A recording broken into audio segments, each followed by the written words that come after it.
tu tan chu zai da kani ruwa na lai ti sia chuan chin rama zai bentuk tlang pol da tlang sang bik min thang kan nei na tlang pu zai za da tlang min thang kan nei na pi zai za da an si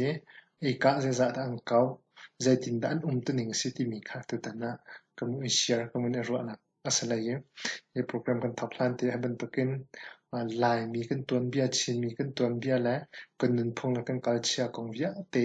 kan thok ki nak vial te kan hol la kan cha te bentuk happy lai tiang in kan ka han YouTube kan video kan rak thla lang mang na YouTube channel as Chin History and Culture Researcher te mi YouTube channel asie ka zona hen awar phun na sia chun subscribe to ko se video zong khatam pi kan che mi umme rak len lang mang kho se ti kha ka han musbi ka pun som than kan du mi se asia chung kan program kan thok na la ye chin ram a hen tlang sang phun tam pi an na ten chu chu tlang sang na la ka amin thang ba ko mi tlang phun li kan nei tha chu chu phun li cho je ban tlang dan si kan ti sia chon apakhat na tlang sang mi cho Victoria tlang ante Victoria tlang so kan za pi te kan khai tuk mi asia anop tuk na hun tlang pakhat ase ni ko ka dum ka ti si chon kan pelet pang chunga mi asia kan thai di ben tuk en Victoria tlang cho phun dang an min an out nak zaida si kan ti sia chon khonun tum tlang ti zong en ti kho asemi ase hi tlang hi khoro har asinak pakhat chu zaida si kan ti sia chon thingkung saram wa phun ramdang ni a har tuk chang mi mu a har tuk mi pol saram la wa phun pol jong kha tam pi an nak mun tlang pakhat ase i kro har asafon mi thil pakhat chu zaida si kan ti sia chon the mira thongsam chan an rak tial bal mi pakhat chu zaida si kan ti sia chon hi tlang hi Asia thlang lai Asia ram bia te lak a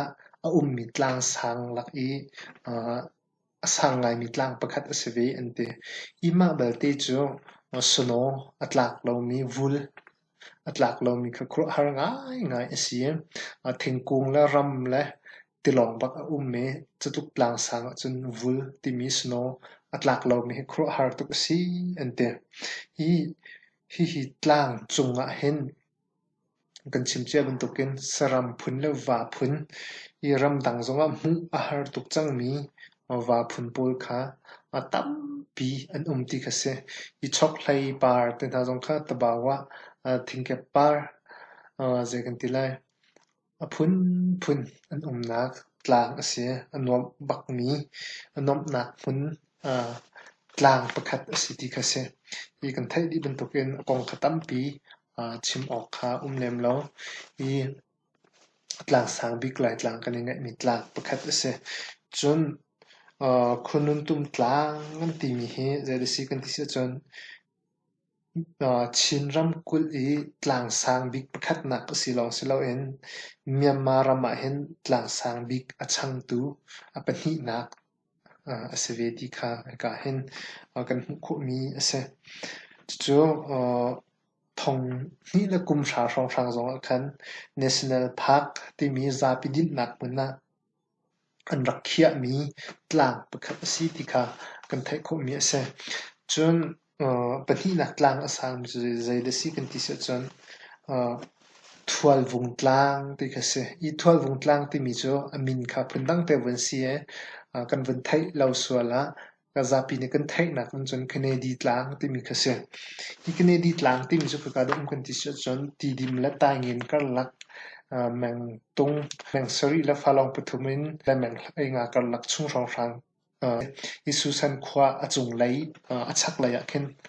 mi asie chu Kennedy tlang ti mi thual vung tlang asan chu pe thong riat la zoriat la som sari la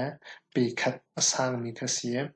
akau he kau tak ika he thong lai khat la som nga rong rang ika ase akau he I chu akau zong kau san zong si level en ta tika sang nga mi tlang pakhat ase chinrama apani nak tlang sang big si tikha kan kho mi se I khro har nga sve mi pakhat cho walai chung ra pi pani nak lewa khan British raka polne lam hlat akap kho mi hi has kan anti mi an rak chia na khara ka pol an rak chia na mun pa arak si ti khase I hi hat an position in the world ya ti mi vlai chong myak pi sakhan kan ti lai cho chu ka zon chu arak se ti khase kan di tlang ti mi he chon apathum nak tlang sang kan nai mi chu zai de si kan ti sa chon khoi ka de si kan ti sa chon jing hu tlang ase I jing hu tlang cho ka zon hin asia ha kha peng chun chung le ram thlau chung a mi kha asia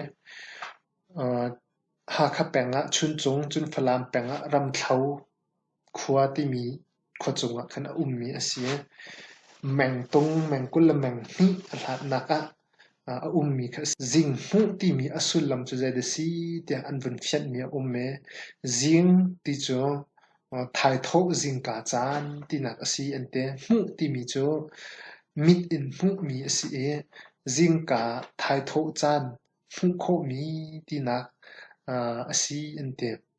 chun jing hu tlang cho pe je za da san kan ti chun pe thong riat la zariat la thai li asang e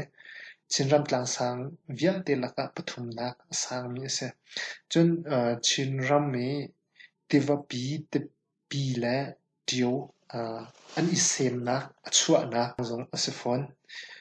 lai mi ni kan thai ngai mi lai dil kan ti mi angan ngai mi lai te dil kha I chu asem na kha se I kan ha kha than tlang te bentuk lam nai mi ni chun jing tlang chu tam pi lai rak bal mi ni chun kan thai tuk mi kha sia I jing tlang chu saram wa te bentuk phun tling an tam tuk nak mun pakhat kha se chun khro har sinak pakhat ve chu kau ket thing ram min CI sar kho mi thing na ram na pul kha